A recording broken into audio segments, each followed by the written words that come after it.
Goddesses and gods gather around. Welcome to Mythology and Makeup. I'm Vanessa, and I'm thrilled to share my passion of mythology with you while I get ready for the day. Let's uncover the fascinating stories of mythology together, from Athena's wisdom to the captivating stories of the muses and everything in between. So grab your brushes and a mirror, and let's unleash the beauty and magic within. Happy Saturday, everyone. I hope everyone is enjoying their day. Like my little background, decided to move my plants in here and give it a little cute little look, you know. But so last week I wrapped up with Roman mythology, but if anybody wants me to go into detail on any story from the past mythologies that I have done, you can leave a comment on this video. On, like, if it's a Greek one, I'll leave a comment on one of the Greek videos or the Roman videos. I'm more than happy to go into more detail on any of the gods or anything, stories, anything like that from past mythologies that I have done, so just let me know. But today we are going to start our journey into Egyptian mythology. Egyptian mythology was the belief structure of the ancient Egyptian culture that lasted from 4000 BCE to roughly 30 BCE. That is 3,500 years of one religion. That is insane. Insane to me. It is one of the oldest, religions that was practiced.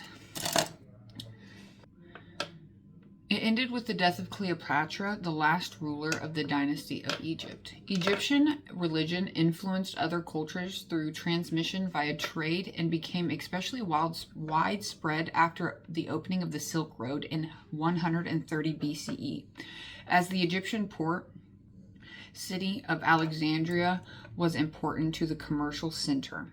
Egyptian mythology is significant to other cultures. It was the development of the concept of eternal life and eternal life after death, the movement of deities and reincarnation.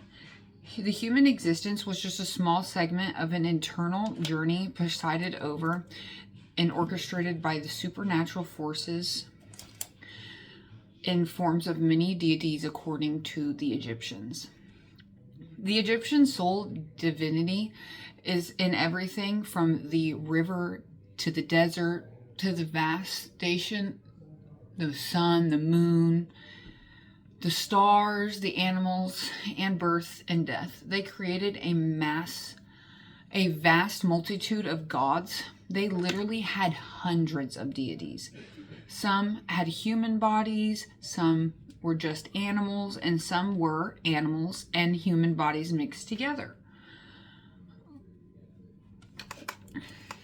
So, how the world was created in the Egyptian mythology and how the Egyptians believed that how they came to be. Before creation, there was only darkness embraced by none. The primeval ocean. From the waters came the sun god Ra, and he gave birth to Shu and Tefnut by himself, the air god and the goddess of moisture. They both gave birth to Nut and Gab. Those were the earth god and the sky goddess, and the physical universe had been created.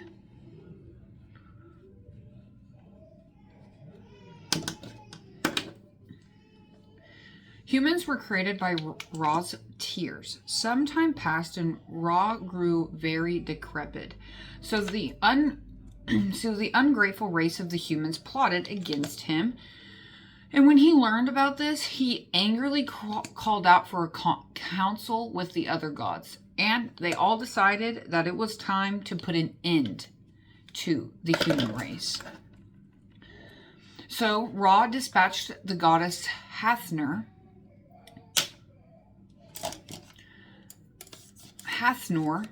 to wipe out mankind, and she did a wonderful job at killing the men by the tens of thousands until there was just a tiny little bit of the population left. Ra stepped in and decided to spare them, but he was so sick of the world that he decided that he was going to leave it, that he no longer wanted to have interaction with the humans. So he went to the heavens, leaving Shu in charge at the time, leaving her in charge at the time the present world was established.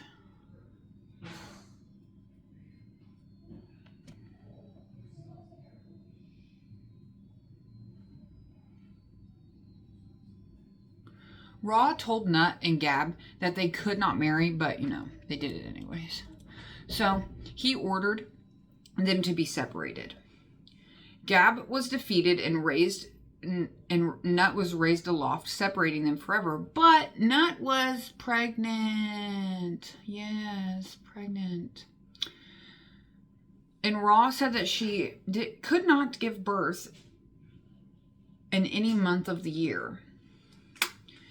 So, the god of learning, Thoth, gambled with the moon for extra light and was able to add 5 extra days to the official Egyptian calendar of 360 days. On those 5 extra days, Nut gave birth to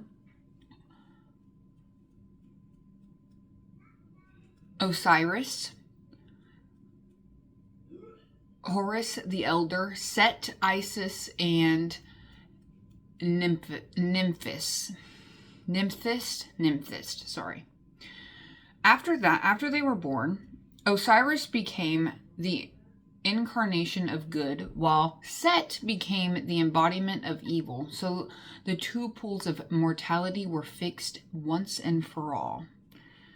When I was looking up like the story and stuff, Set has 2 different names, like Set and Seth, but mainly what I was seeing was Set, so we're gonna go with Set.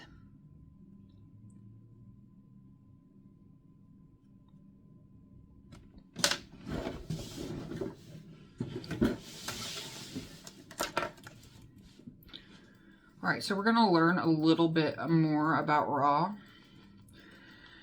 He was always the greatest god in Egypt.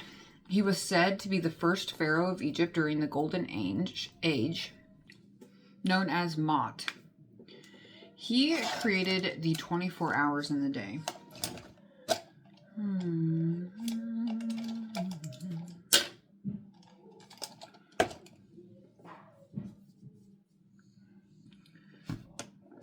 I am running low on my orange in my palette. So, when he left to go to the underworld, he created the 24 hours in the day. He created the 12 hours of daylight by sailing the sun from the eastern horizon to the west. When he reached the west, he left the earth in darkness for 12 hours of night when he went to the underworld and transformed himself into his ram-headed form. He had many forms, and we are going to get into his different forms that he would take. Every night, Apophis would try to stop the sunboat's journey. And Ra would have to fight him. They would just fight.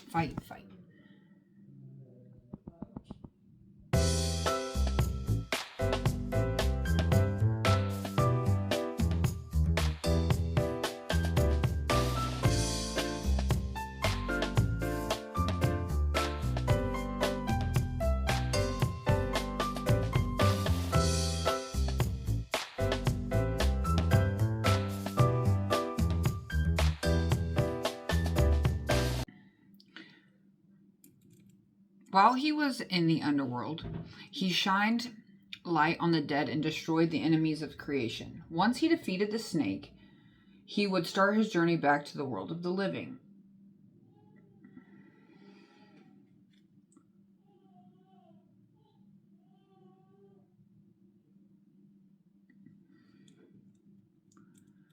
When he appeared at dawn in the east, he took the form of a falcon. the Horus of the horizon. The falcon would fly high in the sky. One of the other forms he would take would be as a scarab. And once he got to the, like midday, or when the sun is in the highest part of the sky, he would take back into his form as a disc in the sky, which is, the sun, because, he is the sun god. Why I am doing like a sunset look, because, we're talking about the sun god today. And also, I haven't done an eyeshadow look in a while. Lately, I've just been doing a lot of graphic liner looks, so I figured I'd do a nice little sunset look.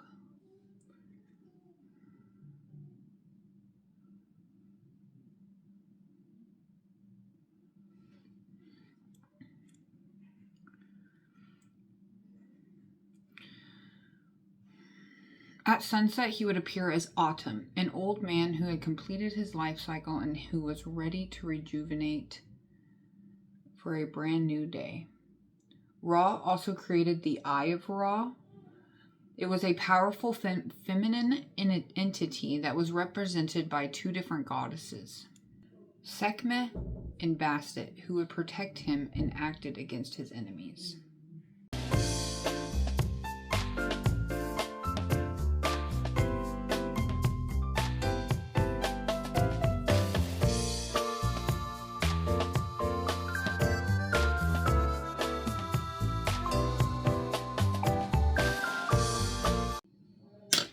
I kind of want to add, because sometimes you see some like purples. I kind of want to add a little bit of purple. So, next we're going to learn about Osiris.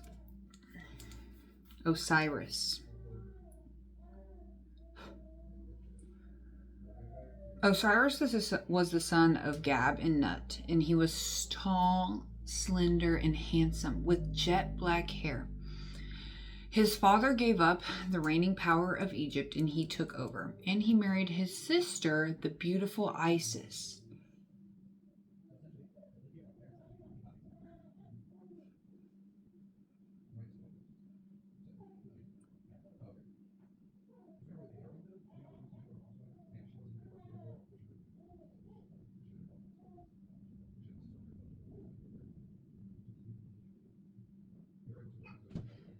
Oh yeah, I like that. That is cute. Under his wise authority, the Egyptians were persuaded to renounce cannibalism. That's a good thing, because, eating each other is kind of nasty. Kind of gross. Go and find some animals and eat them, people. Do not resort to eating each other. Okay? I bet you, before that happened, I bet you the Egyptians were probably like, is my sister gonna eat me? One day? Gotta watch out. You never know who's gonna try to eat you. Yeah, that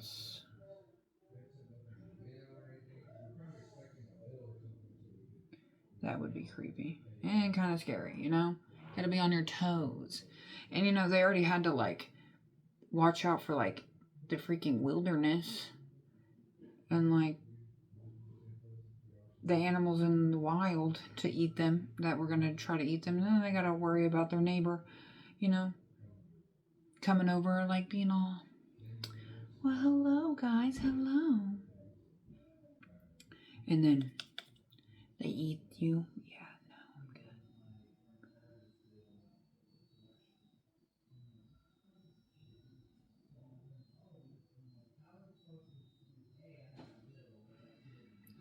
Oh, I think that looks really good.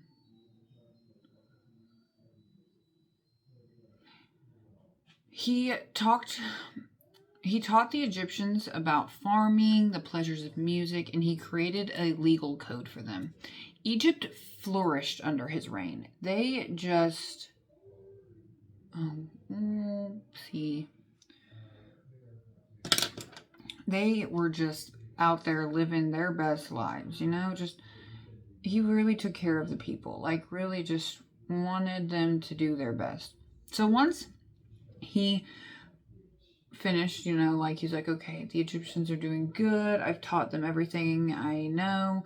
I need to move on to a different country and teach this to the entire world. So he set out for Europe in the Near East, and in his absence, his beautiful wife, Isis, reigned as queen in his stay. So he was out, like teaching the world how to do world things.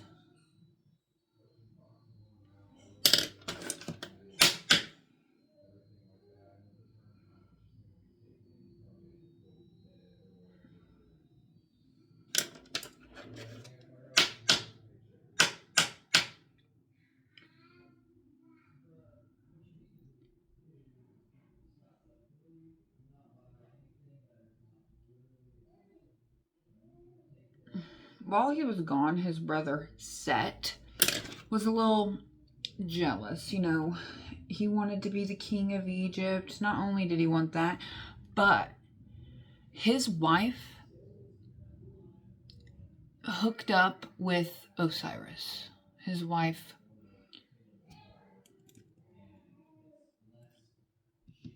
Nymphis. They had a baby together, and the child's name was Anubis. He was jackal-headed. So, I mean, personally, I would be livid if something like that happened, like, what the hell? So he wanted to take over. He wanted the right to the throne. So he went out and found some people that thought the same that he did. They didn't like Osiris, and he was like, we need to plot his murder. And so they began to plan the murder. Osiris announced that he was coming home, told his wife, probably like sent her a letter or something, I don't know, these are gods, so maybe they just like telepathically told each other, I don't know. Anyways, so Set was like, let me throw a party to welcome my brother home. And everybody agreed. They're like, that is a great idea. That is a wonderful idea. What a wonderful idea. And so he threw a party, beautiful party. After the festivities, he brought out this beautiful chest. And he said that whoever it fits was the one that it was meant to be for. So all these people like tried to fit inside this chest, and it doesn't fit them. So Osiris gets into it, and it fits him perfectly. And before he could get out, Set and his little buddies, his little minions, little friends, put the lid on top of it. They sealed it with lead. Osiris suffocated, and the chest was thrown into the Nile, and Set became the king of Egypt. When Isis had learned about what had happened, why was she not at the party? Was it a party for like only men? It didn't really like say. It just said when she had learned what happened. Like, why was she not at the party? What was she doing? What was she out doing? So when she learned about this, she set out to find her mans. Like, you are not gonna, She was like, I need my man. So she set out went to the Nile, was looking for her mans, and she came across Anubis, who had been by Nephthys. She nursed and took care of him like a mother should, like taught him everything that he needed to know. But she did not give up on the search for her husband, even though a bunch of people told her to. Isis had learned that the chest had made it all the way to Phoenicia. And so she set out to go. She's like, okay, I know where the chest landed. But she was told that a tree had grown around the chest. So the chest was inside of this tree.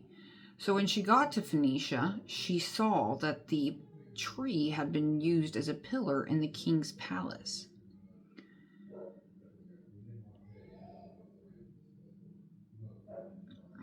So she goes to the palace and meets the queen. And the queen had just had a baby. She taught the court ladies about hairdressing and the art of performing.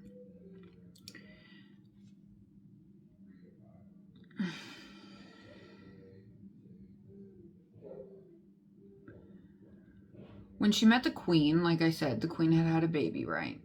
And the queen was like, I need a nurse. Could you be the nurse for my child? And she's like, yes, of course, of course, of course. So she became the queen's nurse for her child. And Isis was disguised, you know, because in all mythology, the gods cannot show themselves to humans, or, you know, they'll burst into flames. So she's disguised at this point. And she wanted to make the baby immortal. So she was doing a ritual to burn off all of his mortal parts. And the mother walked in and was like, hey girl, what are you doing? What are you doing here? What are you doing to my son, ma'am? And so Isis showed in her true form who she was, you know, because she was a little pissed off, you know, because, you know, kind of like the story of when Demeter was searching for Persephone and went to the city and became the nurse to the king.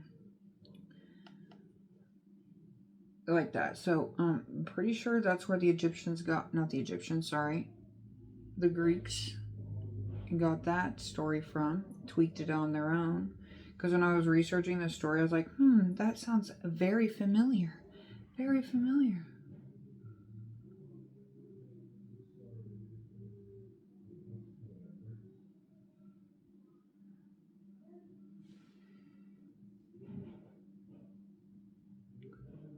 Okay, I'm going to do my eyeliner real fast and I'll be right back. Alright, I'm back. I put some lashes on. And I never wear lashes. But I think I like them. I think I've only worn lashes maybe 3 times in my life.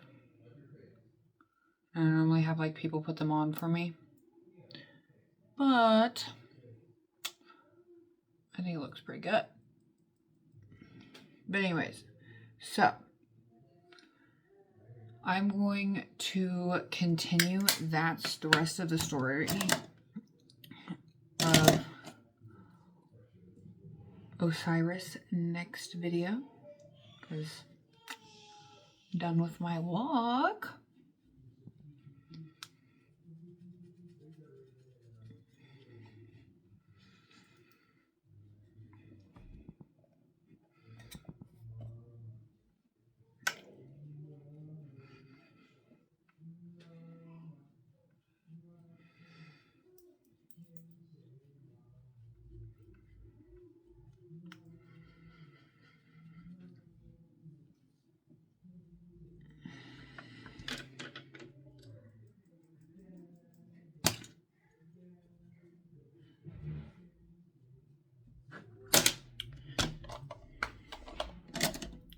Right, as always, everyone, I hope you guys enjoyed my video, as per usual.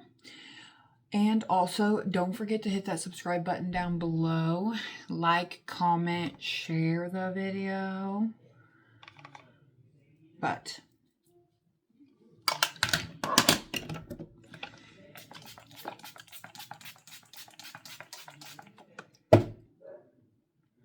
But I hope that everybody enjoys the rest of their day. Thank you guys so much for watching, and I will see you guys next week with another video. Bye, guys.